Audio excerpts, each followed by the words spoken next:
Welcome to this podcast segment of A Beautiful Day to Learn. My name is Abigail at samahan niyo ko with various discussions on education, journalism, communication, language, and literature. Today's discussion is concentrated on various teaching methodologies that you can employ in your classroom. Ano-ano nga ba ang maaari natin gamiting teaching methodologies? But before anything else, let me pose this question for you. Do we give our students knowledge or do we help them discover it for themselves?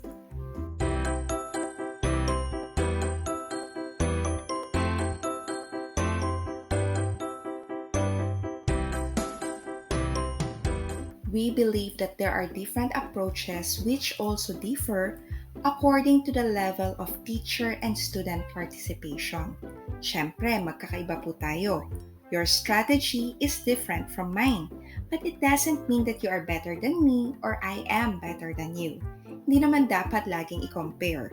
Maybe more or less we share best practices, which works and which doesn't. Kasi nga, we also vary in our types of students. But on the basis of student and teacher involvement, these methods are categorized as direct or expository approach or guided or exploratory approach. So we will focus first on the direct or expository approach, which you can see on your slide right now. We're going to dwell on lecture method and also demonstration method. Let's take a look at the direct or lecture method. Direct instruction is aimed at helping students acquire procedural knowledge exercise in the performance of some tasks. Bali, rekta ito from teacher to student, lecture mode. Ang estudyante basically ay listening skills ang gagamitin because there is an oral presentation of information by the instructor. And usually, the approach is indeed teacher-centered kasi siya yung bida. These are the steps that you may follow when teaching skills. Still as part of direct or lecture method. Ano nga ba mga skills na pwede nating sabihin na mag-a-apply dito? You can have oral skills, computational skills, communication skills. So what you can do would be to provide the rationale, demonstrate the skill, provide guided practice until the student reaches mastery, check the understanding and provide feedback. Then you can also provide extended practice and transfer. So pag sinabi nating transfer, ibig sabihin, kahit wala ka na, sure kang na-transfer mo na yung skill dun sa student. Then you can already assess learning in the end. When it comes to having a lecture method for facts, principles, laws, concepts, you may do this.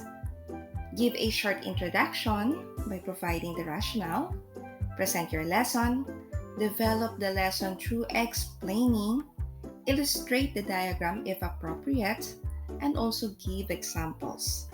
Then you give application to the lesson, and then later on, you check the understanding and provide feedback for your students. Ang mas naiisip ko dito would be some examples of land formations, wherein you are really the one who will present the lesson. Then through illustrations or sample pictures, photographs, or even the self-made instructional materials of teachers would do so. But then compared to direct instruction, the demonstration involves imitation and also practical application. Gagawin ni teacher, susundin ni student, habang guided siya ni teacher. In our graphics, you can see her dribbling while maybe running or in motion yung estudyante or while walking at the basketball court. Because demonstration is to teach a skill, then follows a period by which students are given the opportunity to perform the procedure just demonstrated while the instructor circulates and offers suggestions and feedback. So, syempre, may observation din si instructor dito. Tinitingnan niya kung tama ba yung ginagawa or pina-perform ng estudyante or even yung din-demonstrate ng estudyante.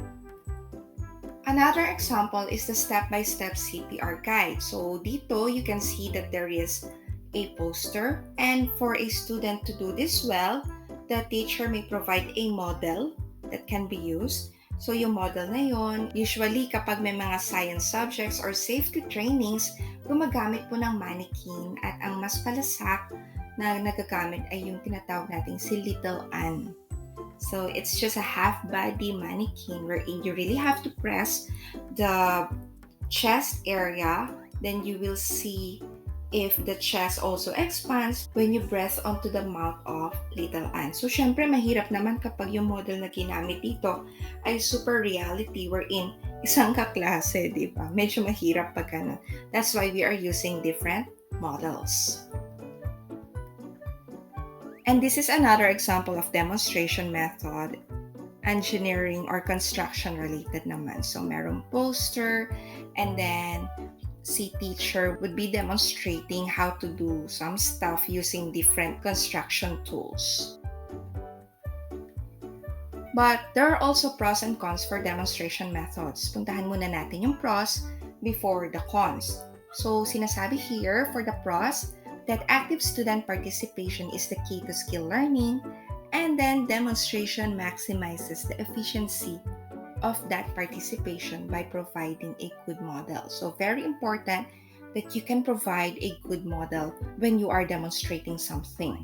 Students' interest is usually very high because they are actively involved and because they are dealing with something concrete, something tangible, and something that they can experience firsthand. Kumbaga talagang nahawakan nila, nakikita, at sila mismo ay gagawa din ng ganoon.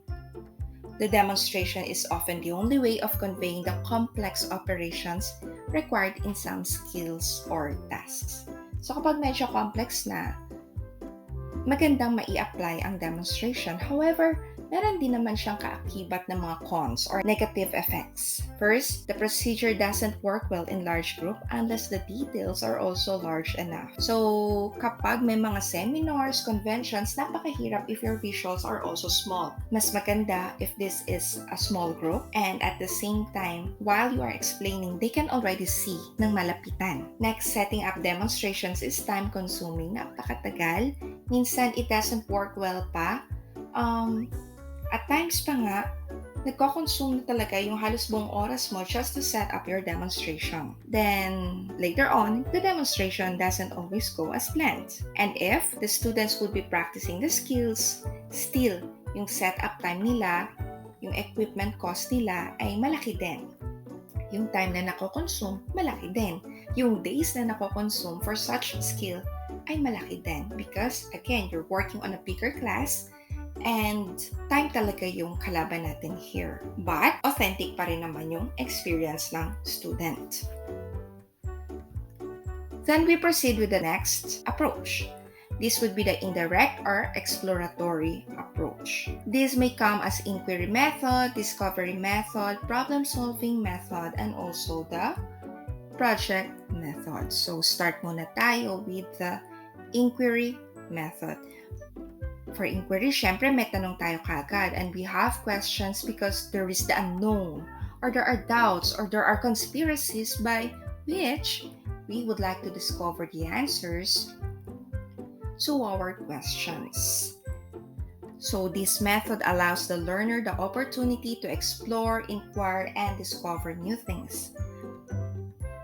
This is also termed as discovery, heuristic, and problem solving. And of course, it's a teaching method modeled after the investigation of scientists. And you can see here that there are 4 levels of inquiries.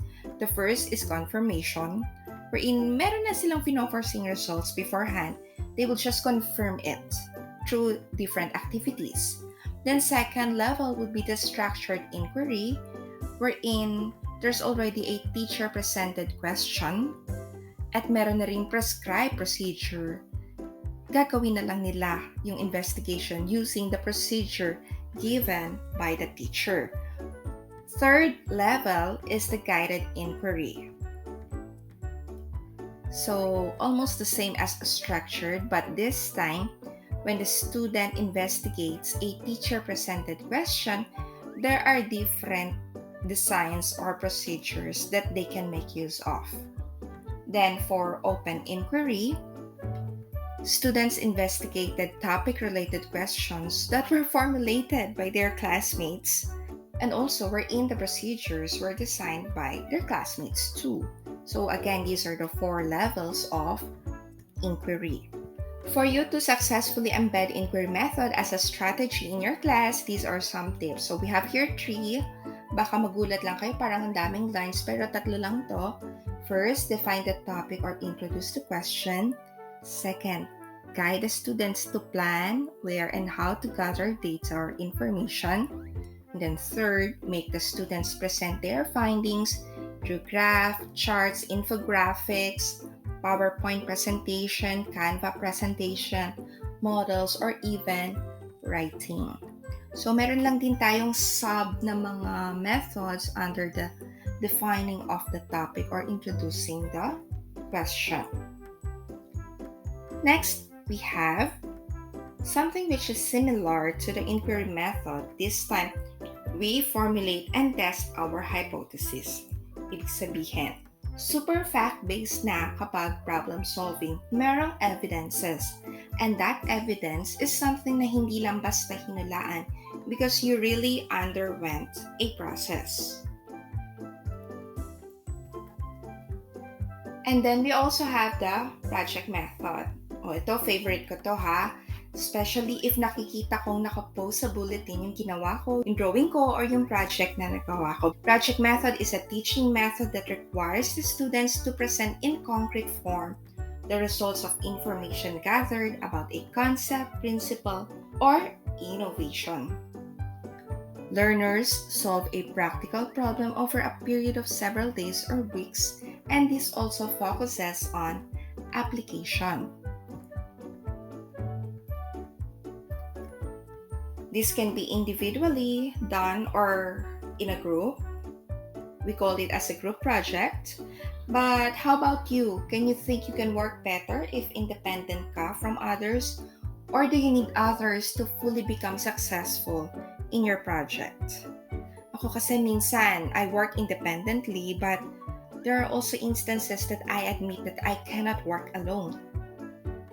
The student or group must be clear about the objectives of the project, including the criteria to be used. The design of the project must be carefully checked before the student or the group starts. Materials, syempre kailangan din natin yan, carefully selected, yung number of materials needed na de-define natin so that we can avoid waste. And there should be minimal supervision already because the project was already explained beforehand. And it's really best if you give recognition or simple awards to your students kasi nakaka-boost siya ng confidence, and at the same time, yung mga medyo meek students or yung medyo mga nahihiya na mga estudyante, the moment that their projects have been recognized or considered as outstanding, then yung kanilang self-esteem ay nabuboost natin. The advantages of the project method are the following. So, it emphasizes learning by doing, and then nagiging manipulative yung skills ng ating students because they are really using their hands, they are producing an output, something which is concrete, something which is tangible, something that can really be seen by the other students. And then the plan design usually tests the student's originality. Dito mo rin talaga makikita if the student was able to ask maybe an elder to do that project or not. At the same time, students who are weak in oral communication may be boosted if their finished product serves as evidence of the learning that they achieved. Also, completed projects give an accomplishment and satisfaction part for the students. And when it comes to working on a project in groups, it actually develops the spirit of cooperation and sharing of ideas to one another. Our next slide naman shows an illustration how the wall of my mom's classroom was transformed into a wall of art. Sample lang naman siya. I can really remember this kasi brick type yung wall ng classroom niya in between the entrance and exit doors. And every summer, our family, we are working on her room. We decorate her room. And this is the panel of the wall wherein the work of arts are presented.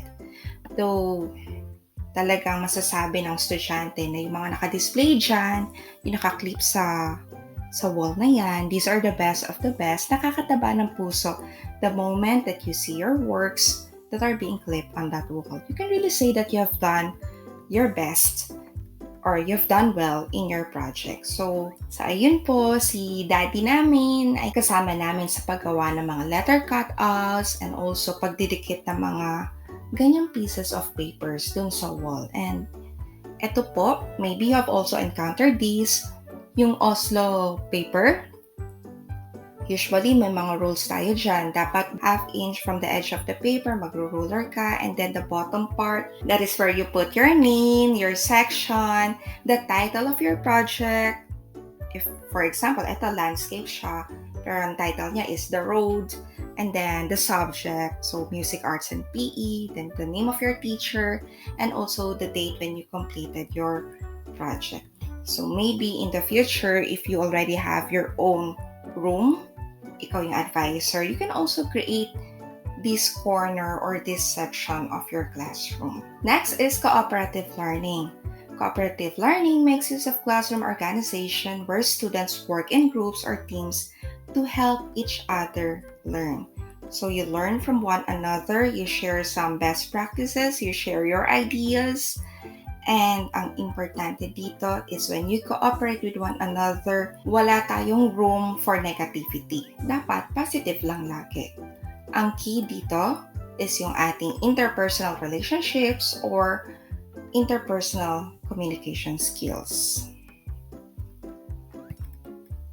Next is peer tutoring or teaching.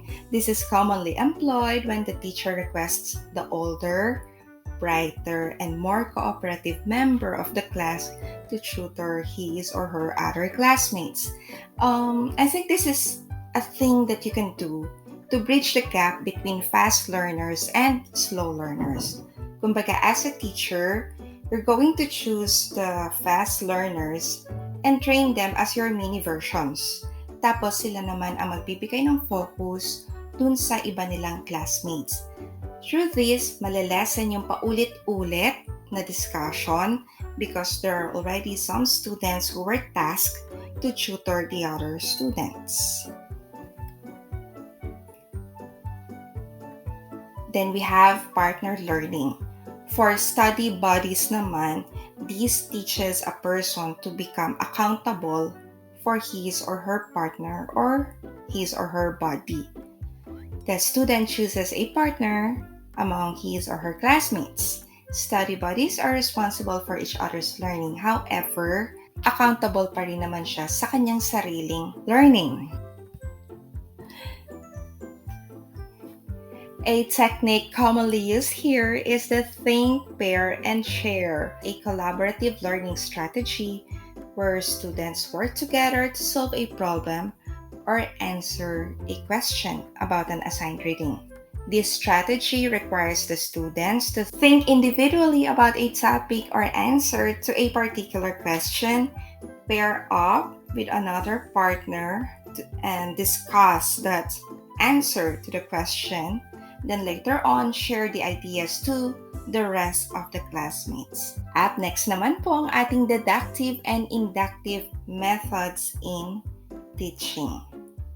As a recap, what we had today would be the teaching methodologies, wherein we discussed the different methods under the direct or expository approach, indirect or exploratory approach. Once again, this is Abigail of A Beautiful Day to Learn, and I hope that you really learned something from me today. And if you really like this video, just hit me up with a thumbs up or just subscribe to our channel. Thank you! Bye!